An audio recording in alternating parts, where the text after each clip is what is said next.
and I know now why he did. My control room may not know that, may not know this yet, but it's been on Twitter for 16 seconds. The Bills have fired Sean McDermott.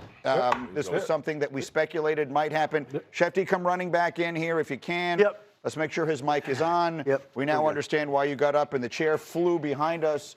Schefty, tell us anything that you know. The Buffalo Bills made the decision to move on from Sean McDermott. We talked about it. It's been going around in league circles, the fact that this could happen.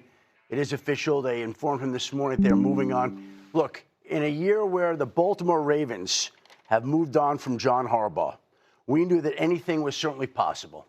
And in this particular case, that's what happened here. They have fired Sean McDermott after 9 seasons. This is a team that struggled to get over the hump, could not do it, had a chance this year.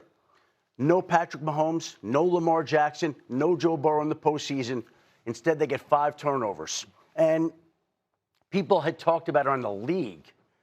For as much success as Sean McDermott had, they felt like this was a team that sometimes played tight. They played tight. And we've talked about this before, and so the Buffalo Bills made the decision to move on from him. They now will become the latest team in this cycle. That brings this cycle to 10 teams, 10 that have changed head coaches and made that move. Essentially a third of the league. Outstanding work. Adam Schefter, as always, with the story. We're going to stay here, Eric, for as long as it takes. Again, when I heard the chair fly behind me into the wall that hard, I knew something significant was going on. First blush reaction, Sean McDermott fired in Buffalo. Dan. Results-based business. I understand the move. I think the world of Sean McDermott. He's a great coach. But when you go into a season that has the second easiest schedule in the NFL, which is what the Bills had this year, Schefty talked about it, you don't have Lamar Jackson, Joe Burrow, or Patrick Mahomes in the playoffs. You would have, if you had given that scenario to Bills fans, you would have had them all booking their tickets to Santa Clara, saying we are getting to the Super Bowl. They don't get there, and because of that, I understand the move. My mind immediately goes to Brian Daboll. Is that the next move, to bring him in as the head coach? If not, their offensive coordinator, Joe Brady. I'll just remind everybody, Brian Daboll was the offensive coordinator when they drafted Josh Allen, developed him, was given a lot of credit for the development of Allen into what he is now, which is one of the great quarterbacks of all time. And Daboll fired by the Giants this year. Rex, reaction. Look, I thought this could have happened 3 years ago, and everybody looked at me like I had 3 heads, and the guy that I thought they would move to or try to make a move for was actually Bill Belichick. And if you want to bring in Brian Daboll, bring him back as the offensive coordinator with Belichick as the head coach. I'm telling you, oh, you're crazy. We'll see how crazy I am. We'll see how crazy I am, because I think that's a name to watch. I really do. And why? Bill Belichick, has he proved that he can win with the best player on the planet, best quarterback? Yeah, 100% he has, right? That's what it is. This team gives up over 30 points of playoff loss. Every single game. They gave up 30 again.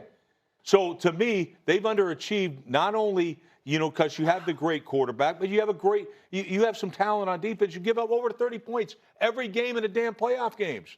So to me, I certainly thought this was a possibility. Not saying that Sean McDermott's not a hell of a coach. He is. All right? I wouldn't be surprised if he's reunited with John Harbaugh with the Giants as a defensive coach. All right? So we'll see what happens. By the way, he now may get in on other head coach openings. I will say this. There have been teams that have brought up his name to me and said that if he got fired, he would automatically become a part of their candidate pool. There you go. So there have been teams that have been narrowing down their searches that I think Sean McDermott will have a chance. I'm not telling you he will, but he'll have a chance to go coach. And by the way, like, the Bills never made it to the Super Bowl. They lost once in the wild card round, 4 times in the divisional round, twice in the AFC Championship game. Never made it to a Super Bowl with Josh Allen. There you go. What do you always say about Josh Allen? Best player in the world. He is. And look, sometimes expectations. Look, you can be good, but when expectations are better than that, expectations were Super Bowl or bust.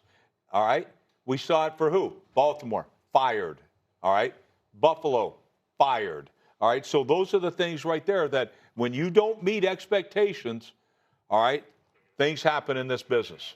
D. Wood, your reaction. Sean McDermott out after 9 very successful seasons, but not ultimately rewarding seasons in Buffalo. I'm going to restate what I said in the first hour. In the first hour, while we were talking about the game, I gave a 30,000-foot view. Sean McDermott. You called it before it even happened. And Sean McDermott. I just felt like, look, Buffalo dominated the AFC East for 6 years, okay, and had nothing to show for it. And now you're sitting here, you're the Buffalo Bills, you're home, Patriots on the cusp of going into a Super Bowl right now, okay? We've seen, Sean McDermott, who's a defensive guy, okay, defensive guy. Time after time after time in the playoffs, okay? What side of the ball has really let Buffalo down? The defensive side. Now this is the first time that Josh Allen has directly contributed to a playoff loss, but before that, it's been the defense. And again, yesterday, they gave up 30 points. It is unacceptable when you have the best player in the world and you can't find your way to the big one. It's just unacceptable. I have a variety of thoughts here, and we have plenty of time to discuss it again. If you're just joining us, the breaking news from Schefter. Literally moments ago, the Bills have made the decision to move on from Sean McDermott after 9 seasons. One, I think you can sort of compare it to the Harbaugh situation. At some point, if they haven't been able to get over the hump, we got to see if we can figure out someone else who can. The other, however, is the same thing I said in the cases of both Tomlin and Harbaugh. Be careful what you wish for. There are a million jobs open. This is not a year where there are a lot of obvious candidates. You brought up the name Bill Belichick. Yep. Let's see if that's something that materializes. Schefter, I'm going to bring up another name here. Mike Tomlin is out of a job. Yeah. No chance. No, not happening this season. No chance. No chance. He's not coaching this season. Okay. Now, again, what happens with him after the season, that's a whole separate conversation, right? Because, as you know, like Bill Cowher, we kept waiting for him to come back every year, and he never came back. No, I get it. You don't know what a coach is going to be thinking. My Tomlin is an option. No, I'm not expecting that. Okay, so again, because the Bills don't need a coach in 2027, they need one in 2026. So I'm glad that we brought it up. We can move that out of the conversation. Who's the right person, in your opinion? Look, this is about Allen. You've got Josh Allen. Schefter mentioned he's going to turn 30. Basically, he's the midway point of his career. He has demonstrated that he is as good as any quarterback that ever lived. I'm watching the game 50 years. No one's ever been better than this guy, but he has nothing to show for it, and as far as the hardware that separates these guys from one another.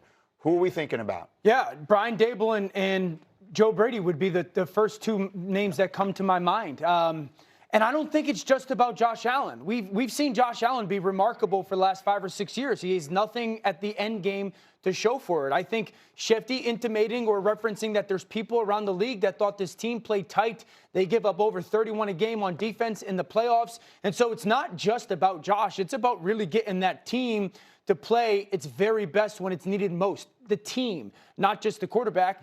I also sit there and say that there were some moves that could have been made. You know, I watched the Jacksonville Jaguars go and get Jacoby Myers this year, flip their season. I watched a dude open Saturday night playoffs for a 96-yard kick return to Rashid Shaheed that I think got traded for something like a 5th-round pick. So there's certainly some other parts that could have impacted this team in a positive way. But the two names, Daboll and Joe Brady, would be at the top of my list. Daboll is interesting to me because obviously he had the failures with the Giants. You gotta partner him up with a hell of a defensive coordinator if he does. I like Bobby Babich, route. who's there now. Well, he is a good coach, but why do you give up over 30 in a playoff game? True. He's got to be True. part of the problem. True. He's gone. That's fair. So to me, when I look at it, look, Brian's a local guy. He lives in Buffalo. He loves it. It makes sense.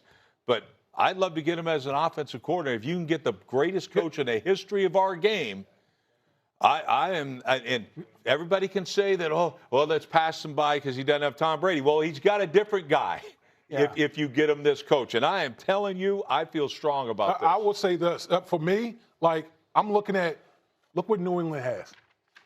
You got Mike Vrabel, Josh McDaniels, and you got Drake May. Right. Damn it, your head coach, is he going to be on the level of Mike Vrabel? Because we've seen what Mike Vrabel has been able to do in 1 year in New England. Flip that whole thing around. You better get this one right, or Josh Allen's going to be in a world of trouble. You think Bill Belichick would be intimidated by Mike Vrabel? Hell no. Well, he ain't going to be intimidated by the devil. Obviously, Belichick and Vrabel have a whole different kind of history, including the fact that Belichick coached Vrabel, traded